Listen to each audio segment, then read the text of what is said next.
उत्तर प्रदेश के मेरठ के मवाना थाने में 2 नवंबर 2024 की सुबह एक पुलिस की टीम पहुंचती है, जो कि एक ऑर्डर लेकर जाती है, एक नोटिस लेकर जाती है। और वो नोटिस होता है राजेश कुमार यादव के नाम का। दरअसल जो ये राजेश कुमार यादव है वो मवाना थाने में ही एक ट्रेनिंग दरोगा है। और अब जो पुलिस की टीम पहुंचती है वो उस नोटिस को राजेश कुमार यादव के हाथ में जाकर थमा देती है। और उससे दरअसल आरोप ये था कि राजेश कुमार यादव की वजह से ही एक लड़के का बड़ी ही बेरहमी से कत्ल किया गया है। अब जैसे ही ये वाला आरोप राजेश कुमार यादव के ऊपर लगाया जाता है तो राजेश कुमार यादव कहता है कि साहब, मेरा तो इस कत्ल में कोई हाथ ही नहीं है, मेरा तो कोई लेना देना ही नहीं है, तो आप मुझे यहाँ पर गिरफ्तार करने क्यों आए हो। अब राजेश कुमार यादव क्या है, जैसे ही उस लेटर को पढ़ रहा होता है तो जैसे ही वो थोड़ा इधर उधर होता है तो पुलिस उसे चारों तरफ से घेर लेती है, बिल्कुल वैसे ही जैसे कि फिल्मों में पुलिस घेर लेती है और कहती है कि अगर तुमने हिलने की भी कोशिश की तो तुम्हें गोली मार दी जाएगी। तुम्हें पुलिस ने सब तरफ से, चारों तरफ से घेरा हुआ है। उसी तरह से राजेश कुमार यादव को भी पुलिस ने चारों तरफ से घेर लिया था। दोस्तों, बिल्कुल वैसा ही कुछ सीन था और ये वाली बात उच्च अधिकारियों तक पहुंच जाती है और उसके बाद राजेश कुमार यादव को सरेंडर करना पड़ता है। और इसके बाद पुलिस राजेश कुमार यादव को गिरफ्तार करके सीधे उत्तर प्रदेश के जौनपुर ले आती है। वो जौनपुर जो कि आजकल सोशल मीडिया पर बड़ा वायरल हो रहा है। दरअसल हुआ क्या था दोस्तों, मैं आपको बताना चाहूँगा। दीपावली से एक दिन पहले यानी कि 30 अक्टूबर 2024 की सुबह एक लड़के का बड़े ही बेरहमी से यहाँ पर कत्ल कर दिया गया था।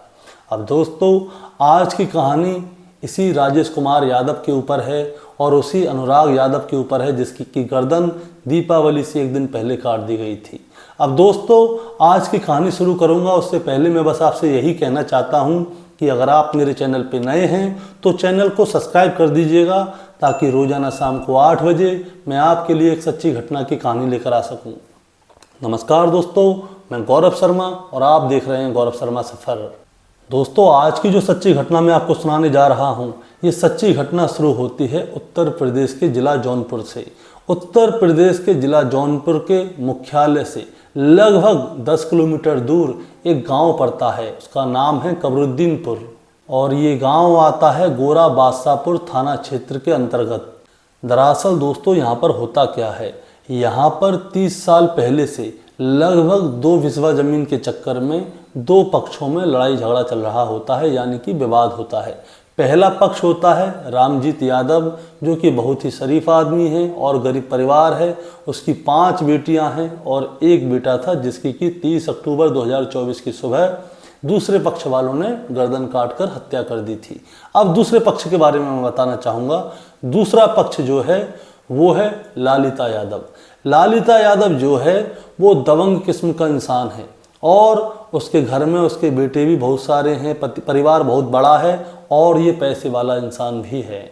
अगर दोस्तों हम लोग 30 साल पहले जाएं और उत्तर प्रदेश के इतिहास को उठाकर देखें तो उस समय उत्तर प्रदेश के जो मुख्यमंत्री थे वो थे मुलायम सिंह, उसके बाद थी मायावती, उसके बाद राजनाथ सिंह बने, कल्याण सिंह बने, उसके बाद फिर से मुलायम सिंह बने, फिर मायावती जी को नंबर मिलता है और उसके बाद में अखिलेश यादव आते हैं और उसके बाद जो प्रेजेंट टाइम है इस समय पे जो है योगी आदित्यनाथ हैं। अब हम दोस्तों जानेंगे कि आखिर यहाँ पे हुआ क्या था। दरअसल 29 अक्टूबर 2024 की शाम का समय था। एक लड़का है जिसका नाम है अनुराग यादव, उसके पिताजी का नाम है रामजीत यादव, जो कि इस कबरुद्दीन गाँव में ही रहा करते थे।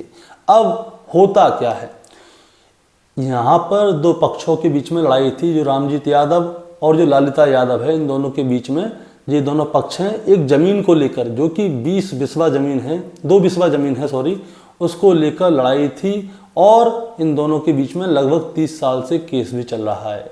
अब होता क्या है, अनुराग यादव क्या होता है 29 अक्टूबर 2024 की शाम को अपनी उसी ज़मीन को साफ करने के लिए जाता है, क्योंकि 31 अक्टूबर 2024 की जो है दीपावली है। अब दीपावली होती है तो लोग क्या करते हैं, अपने घर को, दुकान को, ज़मीनों को साफ सुथरा करते हैं, उसके बाद में वहाँ पर पूजा वगैरह करते हैं या दीपक जलाते हैं। अब अनुराग यादव भी वैसे ही अपनी ज़मीन को साफ करने गया था, लेकिन वहाँ से ही लगभग 20-25 मीटर की दूरी पर ही जो दूसरा पक्ष था, जो ललिता यादव का था, वो पक्ष का मकान वहीं पे लगभग 20 मीटर दूरी पर है। अब क्या होता है दोस्तों, अब जैसे ही ललिता यादव के परिवार के लोगों को ये वाली बात पता चलती है कि अनुराग यादव यानी कि जो रामजीत यादव का बेटा है वो उस ज़मीन को साफ कर रहा है, तो ललिता यादव के परिवार के सारे जितने भी मर्द थे उस ज़मीन पर पहुंच जाते हैं और अनुराग यादव, जिसकी उम्र महज 16 साल है, जो कि ताइक्वांडो का नेशनल खिलाड़ी भी है, उसको जाकर वहाँ पे डांटने लगते हैं, फटकारने लगते हैं, गालियाँ देने लगते हैं और उसके ऊपर हाथ भी उठाने की कोशिश करते हैं। लेकिन होता क्या है दोस्तों, जो अनुराग यादव था, जो कि 16 साल की उम्र का लड़का है, वो वहाँ से क्या करता है, वहाँ से जैसे तैसे भागकर आ जाता है, अपनी जान बचाकर आ जाता है, क्योंकि उसे ये नहीं लग रहा था कि ये वाली बात इतना बड़ा रूप ले लेगी। अब अनुराग यादव क्या करता है, वहाँ से भाग के सीधे अपने घर आ जाता है। और अब आता है दोस्तों अगला दिन, यानी कि 30 अक्टूबर 2024 की सुबह। दोस्तों मैं आपको बताना चाहूँगा, जो अनुराग यादव था उसने इस मामले को इतना सीरियस नहीं लिया था। दरअसल ये जो बात चल रही थी, ये जो केस चल रहा था, पिछले 30 सालों से चल रहा था। तो ये लोग क्या करते हैं, पटवारी के पास भी जाते हैं, कोर्ट कचहरी जाते हैं, सब जगह जाते हैं, लेकिन जो अनुराग यादव है इसके परिवार की कोई भी बात सुनी नहीं जाती। अब 30 अक्टूबर 2024 की सुबह क्या होता है, 30 अक्टूबर 2024 की सुबह लगभग 7-7:30 बजे का समय होता है। अनुराग यादव, ये दोस्तों मैं आपको इसके बारे में बताना चाहूँगा, इसकी उम्र 16 साल है, परिवार का इकलौता लड़का है, 5 बहनों में अकेला भाई है। और उस दिन इसके जो पिताजी थे वो घर पे नहीं थे, वो किसी काम से घर से बाहर कोलकाता गए हुए थे या किसी दूसरे शहर गए हुए थे। अब अनुराग यादव अपने घर के बाहर खड़ा होता है और अपने दांतों की सफाई कर रहा होता है, यानी कि ब्रश कर रहा होता है। तभी क्या होता है, जो ललिता यादव होता है वो अपने बेटे रमेश यादव के साथ और भतीजे सूरज यादव के साथ और इनके साथ में 2-4 लोग और होते हैं।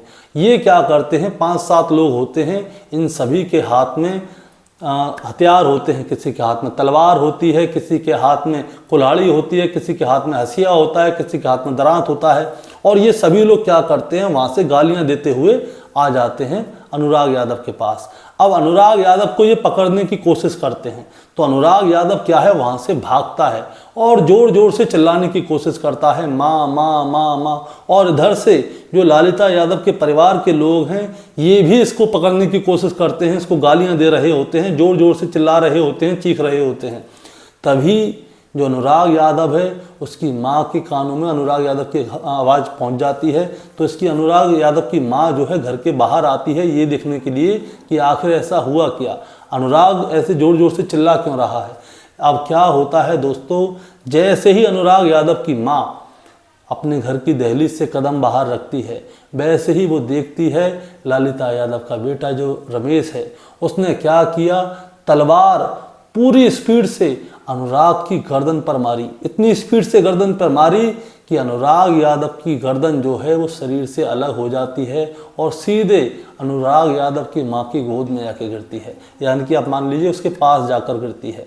अब जैसे ही ये कांड वहाँ पर हुआ तो इस कांड की गूंज सिर्फ इस गांव या जौनपुर तक ही नहीं बल्कि देश के कोने कोने तक पहुंच गई कि एक 2 बिस्वा जमीन के लिए एक परिवार ने 5 बहनों का इकलौता भाई, जो कि परिवार का इकलौता चिराग था, उसकी गर्दन काटकर उसकी हत्या कर दी है।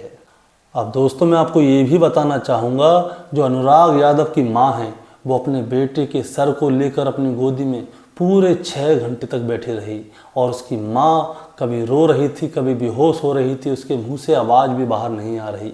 अब होता क्या है, जैसे ही ये कांड होता है तो अनुराग यादव की 5 बहन आ जाती हैं और जैसे ही वो देखती हैं कि उनका छोटा भाई अनुराग यादव उर्फ छोटू, क्योंकि इसके परिवार के लोग जो है अनुराग यादव को छोटू कह के बुलाया करते थे। अब जैसे ही ये लोग देखते हैं कि उनके इकलौते भाई की गर्दन ही काट दी गई है तो 5 बहनों के पैरों के नीचे से ज़मीन खिसक जाती है। एक बहन तो ऐसी होती है दोस्तों, उसकी आंखों में से आंसू नहीं निकल रहे होते, उसकी जवान में से मतलब मुँह में से जवान नहीं निकल रही होती कि आखिर ये हुआ तो हुआ क्या। अब जैसे ही ये खबर मीडिया में फैलती है तो इस पूरे गांव को चारों तरफ से मीडिया घेर लेती है, सोशल मीडिया वाले घेर लेते हैं। सब उस गांव में इस खबर को जगह जगह पे दिखाना चाहते थे कि आखिर अनुराग यादव की गर्दन किसने काटी, क्यों काटी, ऐसी क्या बात थी। मतलब कि इस खबर की छोटी छोटी बारीकियां भी मीडिया लोगों को दिखाना चाहती थी। अब दोस्तों क्या होता है, अब जैसे ही मीडिया, सोशल मीडिया और अखबार वाले वहाँ पे पहुँचते हैं तो ये वाली खबर पुलिस तक पहुँचती है, और पुलिस के साथ साथ आला अधिकारी जितने भी होते हैं, डीएम होते हैं, एसपी होते हैं, एसएसपी होते हैं, सभी लोग इस गांव में आ जाते हैं। और उसके बाद में अनुराग यादव की बॉडी को लेकर जाया जाता है, पोस्टमार्टम होता है। अब दोस्तों मैं आपको एक और बात बताना चाहूँगा, ये जो कत्ल हुआ था 30 अक्टूबर 2024 की सुबह हुआ था, और उसके अगले दिन थी 31 अक्टूबर 2024। अब 31 अक्टूबर 2024 वाले दिन क्या था दोस्तों, 31 अक्टूबर 2024 वाले दिन थी दीपावली।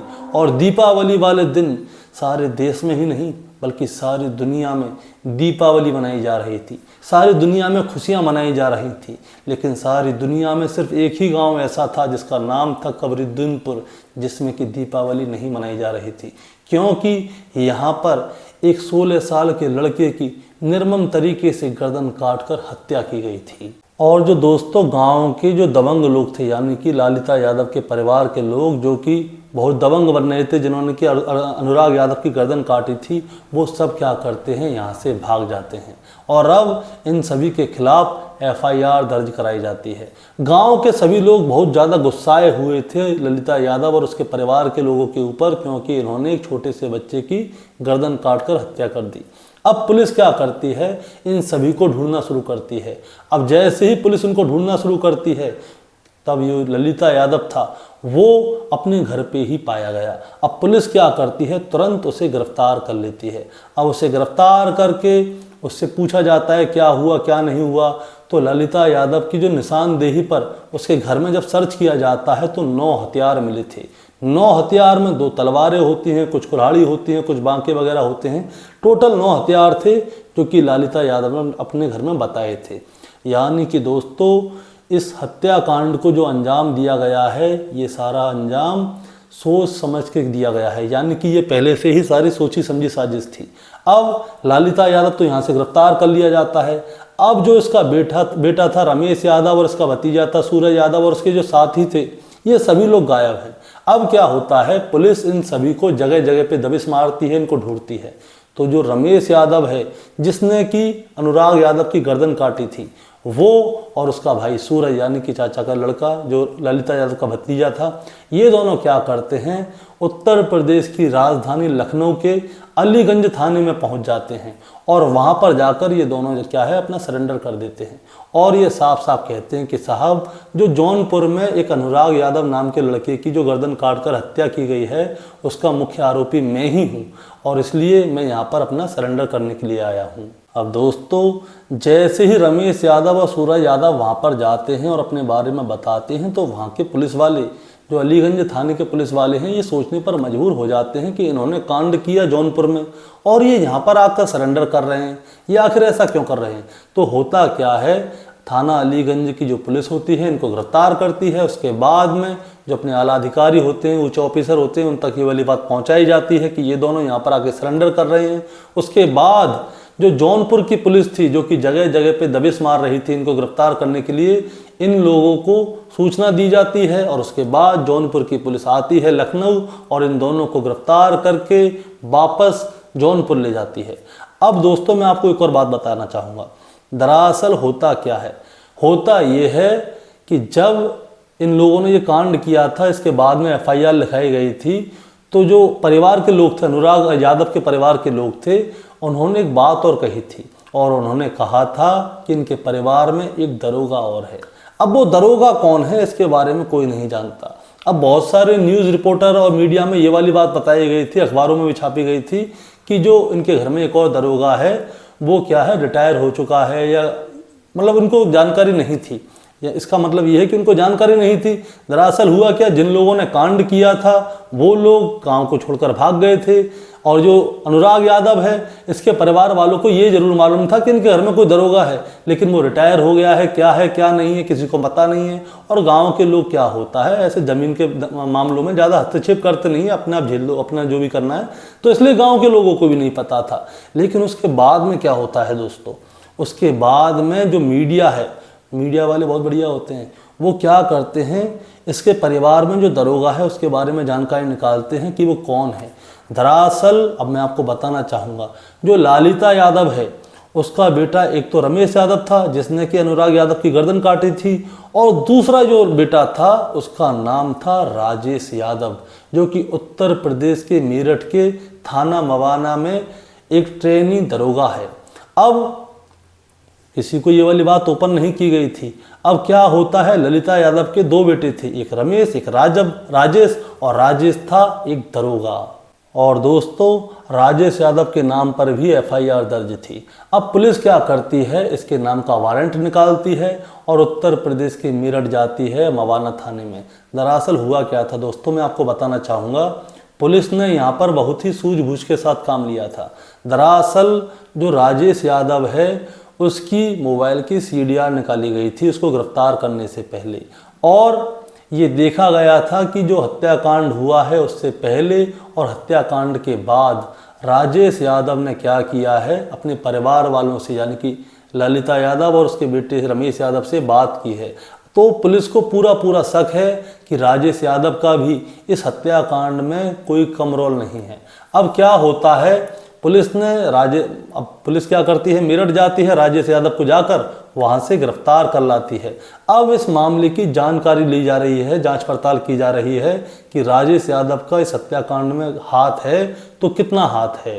अब दोस्तों इसके बारे में जांच पड़ताल तो कर रही है पुलिस, लेकिन साथ ही साथ इसके पूरे परिवार की भी पुलिस को जांच पड़ताल करनी चाहिए। अब मैं आपको एक और बात बताना चाहूँगा, जो 2 बिस्वा ज़मीन थी इसके चक्कर में पिछले 1 साल में इस परिवार के ऊपर 16 मुकदमे हो चुके थे, और जो हत्याकांड हुआ है उससे 10 दिन पहले 2 मुकदमे और हुए थे, यानी कि टोटल 18 मुकदमे इस परिवार के ऊपर है, जो कि अनुराग का परिवार है जिसकी हत्या की गई है। और ये परिवार जो है बहुत गरीब है। अब मैं आपको एक और बात बताना चाहूँगा, इस तरह से आप कोई भी किसी के ऊपर बैक टू बैक एफआईआर या मुकदमे दर्ज नहीं करा सकता, उसमें कोई ना कोई वजह रही है। अब पुलिस को ये जानकारी भी लेनी चाहिए कि इस सारे प्रकरण में कि जो 18 मुकदमे दर्ज कराए गए हैं इस गरीब परिवार के ऊपर, कौन कौन शामिल है, कौन पुलिस वाला है, कौन दरोगा है, कौन वकील है, कौन उच्च अधिकारी है या कौन नेता है, जो कि इतने सारे मुकदमे एक साथ अनुराग यादव के परिवार के ऊपर इन लोगों ने करवा दिए। और इतने से भी इनका पेट नहीं भरा दोस्तों। देखिए 30 साल पहले से इन लोगों का केस चल रहा था, अब 18 मुकदमे इन लोगों के ऊपर इन्होंने 1 साल के अंदर करवा दिए, लेकिन इतने से भी इनका पेट नहीं भरा। इन्होंने फिर क्या किया, इन्होंने 30 अक्टूबर 2024 की सुबह उस बेचारे 16 साल के लड़के की गर्दन काटकर हत्या कर दी। और जैसे ही इन लोगों ने उस लड़के की गर्दन काटी तो पूरे शहर में ही नहीं बल्कि पूरे देश में एक यही शोर मचा हुआ है कि एक बच्चे की क्या गलती थी कि इन लोगों ने इतनी बेरहमी से उस बच्चे की गर्दन काटी। अब दोस्तों जब पुलिस के ऊपर दबाव पड़ा तो पुलिस ने अपना काम करना शुरू कर दिया। और अब होता क्या है, इस मामले में सब इंस्पेक्टर हरिश्चंद्र प्रसाद और 2 पुलिस वाले जिसमें कि लक्ष्मण प्रसाद और अंकित कुमार, ये दोनों भी पुलिस वाले थे, इन तीनों को ही सस्पेंड कर दिया गया है। और इसके बाद जब ये बात लेखपाल तक पहुंचती है, क्योंकि दोस्तों इस मामले में लेखपाल का हाथ भी कम नहीं था, तो डीएम इस मामले को संज्ञान में लेते हैं और उसके बाद लेखपाल को भी सस्पेंड कर देते हैं। और साथ ही कानून गो के खिलाफ भी एक रिपोर्ट बनाई जाती है और उसको प्रशासन को भेजा गया है ताकि कानून गो के खिलाफ भी एक्शन लिया जाए। और दोस्तों मैं आपको बताना चाहूँगा कि अब जो अनुराग यादव है उसके परिवार का रो रो कर बुरा हाल है, क्योंकि वो अचानक से हैरान हो गए कि उनके साथ अचानक से ये हो क्या गया। अब मैं आपको एक और बात बताना चाहूँगा कि यहाँ पे हुआ क्या। यहाँ पर बहुत सारे मीडिया वाले होते हैं, वो उनकी माँ से उनकी बहन से इंटरव्यू ले रहे होते हैं और मीडिया वाले बार बार जाकर अनुराग यादव की बहन से सिर्फ एक ही बात पूछते हैं कि आपको कैसा लग रहा है, कि आपको कैसा लग रहा है। अब जैसे ही अनुराग यादव की बहन से ये वाली बात पूछी जाती है तो अनुराग यादव की बहन जो है बहुत गुस्से में होती है। वो साफ कहती है कि आपके परिवार में अगर कोई मर जाता है और आपसे आकर अगर मैं पूछूं कि आपको कैसा लग रहा है, बिल्कुल वैसा ही मुझे लग रहा है। और साथ ही साथ अनुराग यादव की बहन इतने गुस्से में होती है, वो अपने दिल की सारी भड़ास उस मीडिया कर्मी के ऊपर उतार देती है और उनसे साफ साफ कहती है कि जिस तरह से मेरे भाई की हत्या हुई है, मैं चाहती हूँ कि योगी आदित्यनाथ की सरकार इन सभी का एनकाउंटर करवाए। इनको गिरफ्तार क्यों करवा रहे हैं? दोस्तों, मैं आपसे साफ साफ कहना चाहूँगा, दरअसल उत्तर प्रदेश सरकार में एक फॉर्मूला बहुत अच्छा है, जो गलत करते हैं उनके साथ गलत ही होता है। लेकिन यहाँ पर अनुराग यादव की माँ बहन बस एक ही सी चीज़ सोच रही हैं कि उनके बेटे की, उनके भाई की गर्दन काट कर निर्मम तरीके से हत्या की गई है। अब योगी सरकार चुप क्यों है? आज तक हम हमेशा टीवी में देखते आते हैं कि कोई भी कोई गलत काम करता है तो योगी सरकार तुरंत आती है, जेसीबी चलवाती है उसके घर के ऊपर, तुरंत एनकाउंटर की खबर न्यूज़ में आने लगती है। लेकिन यहाँ पर ऐसा क्या हुआ कि योगी सरकार अनुराग यादव के परिवार की ओर देख भी नहीं रही। बहुत सी जगह पे ऐसा होता है कि योगी आदित्यनाथ जी खुद मिलने के लिए परिवार से पहुँच जाते हैं, लेकिन यहाँ पर कोई भी मिलने नहीं आया। और उन लोगों ने खुद ही, अनुराग यादव की बहन का कहना है कि इन लोगों ने खुद ही आत्मसमर्पण किया है, यानी कि सरेंडर किया है, नहीं तो पुलिस तो खाली इनको ढूंढ रही थी। अब दोस्तों, होना क्या है? क्या इन सभी का एनकाउंटर होना चाहिए? क्या इनके घर के ऊपर जेसीबी चलनी चाहिए? आपका क्या कहना है? आप हमें बस कमेंट में बताइए। और हाँ, एक बात और, इस कहानी को आप लोगों को सुनाने का मतलब आपको परेशान करना या विचलित करना नहीं है। बस जो अनुराग यादव है उसके परिवार को इंसाफ दिलाना है। और आपका क्या कहना है आप हमें कमेंट में बताइए। चैनल पे नए हैं तो सब्सक्राइब करके जाइए, ताकि रोजाना शाम को 8 बजे मैं आपके लिए एक ऐसी ही सच्ची घटना की कहानी लेकर आ सकूं। नमस्कार।